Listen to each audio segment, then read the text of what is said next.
I would just ask my colleagues across the aisle to get out of the way if you don't want to help.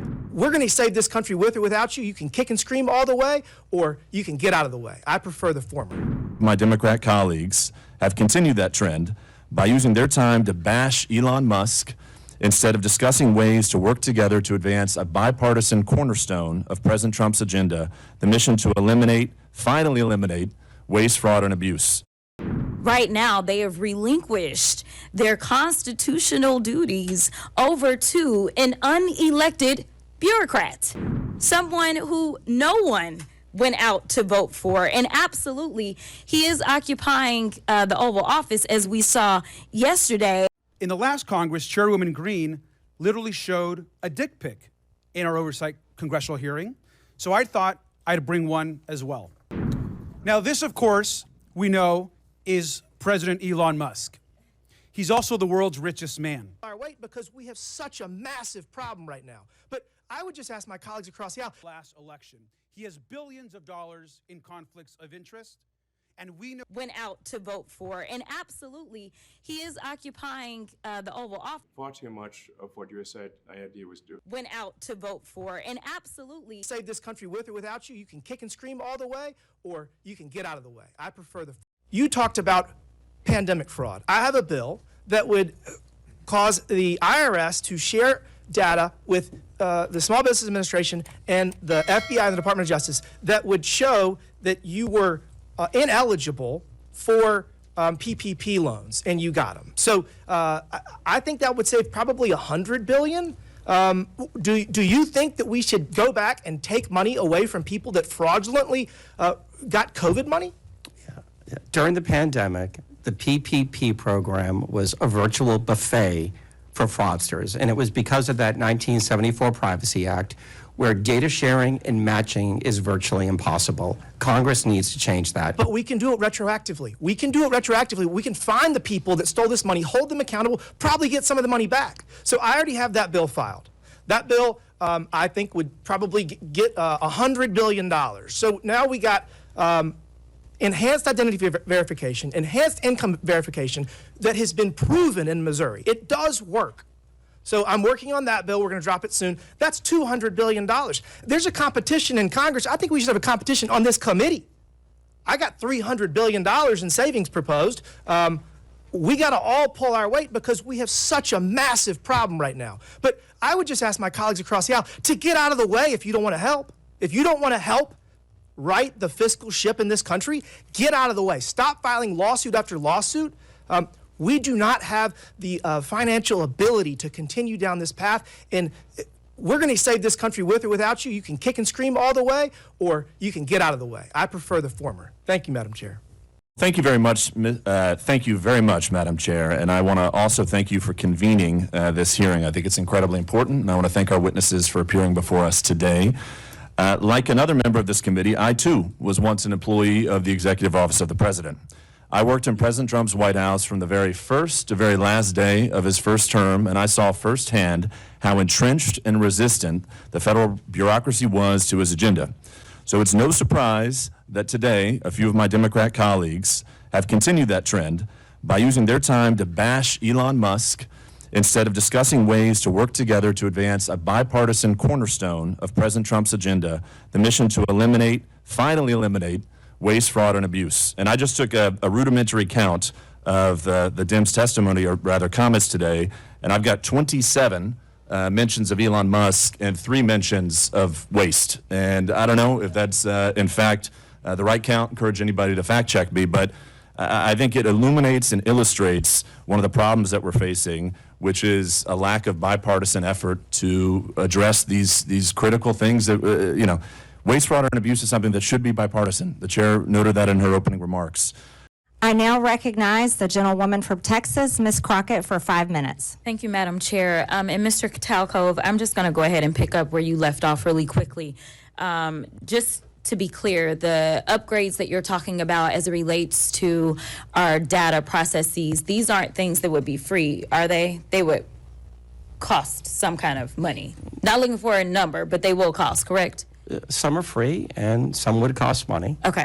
All right. So I just want to leave it there because we've had a number of these hearings. So I do want to be clear, before the Trump administration came in, this committee did exist in the form of the Oversight Committee, and our task is to root out waste, fraud, and abuse. In that vein, we had a number of hearings, at least last term. I can't speak for any other term as I'm only in my sophomore term. And we dealt with improper payments.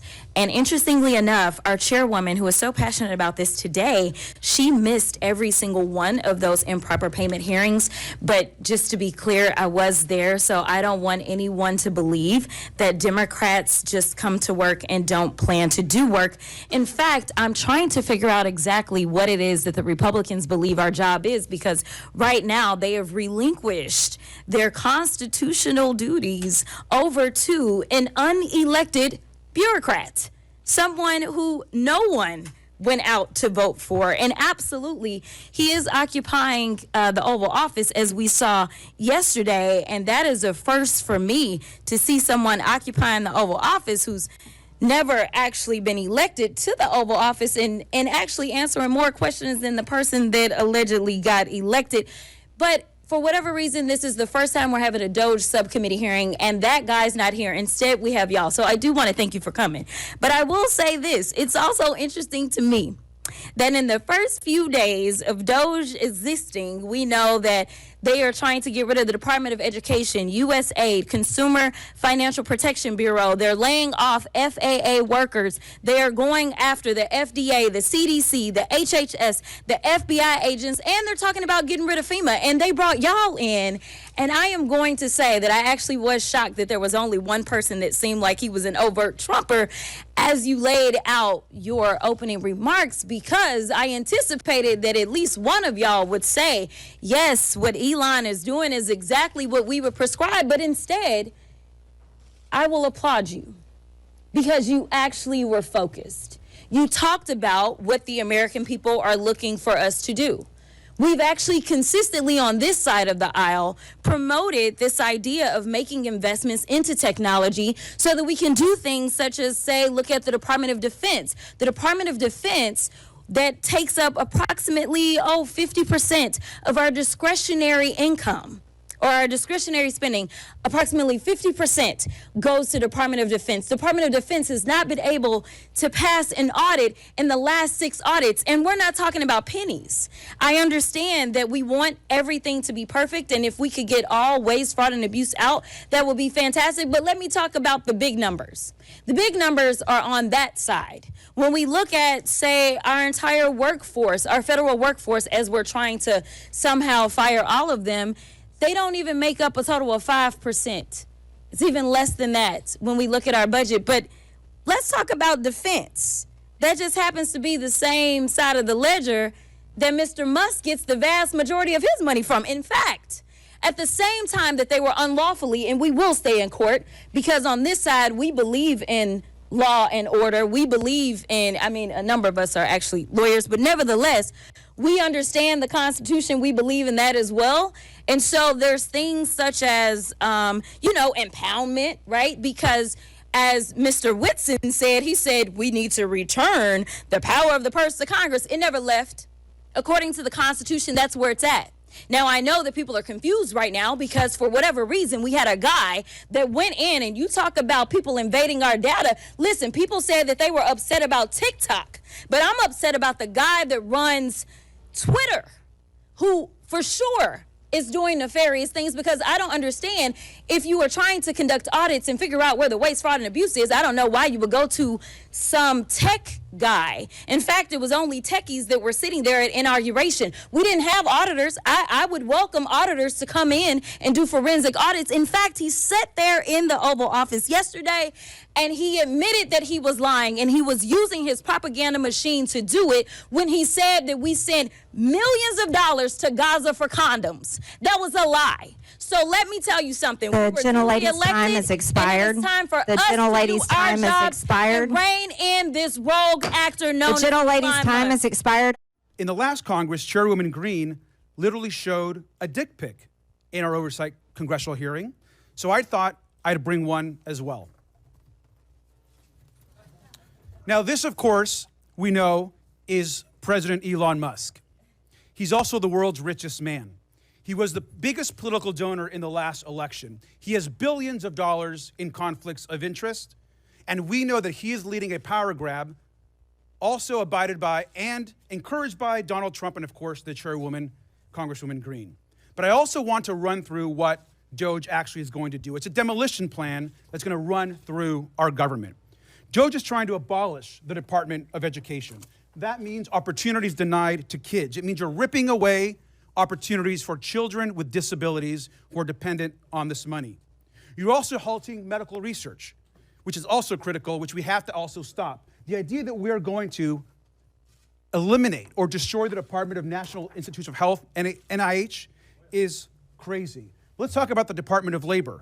We're talking about protections for working people across this country, where people can actually complain about abuses their companies are making against them and their coworkers. Workers are now going to be in danger.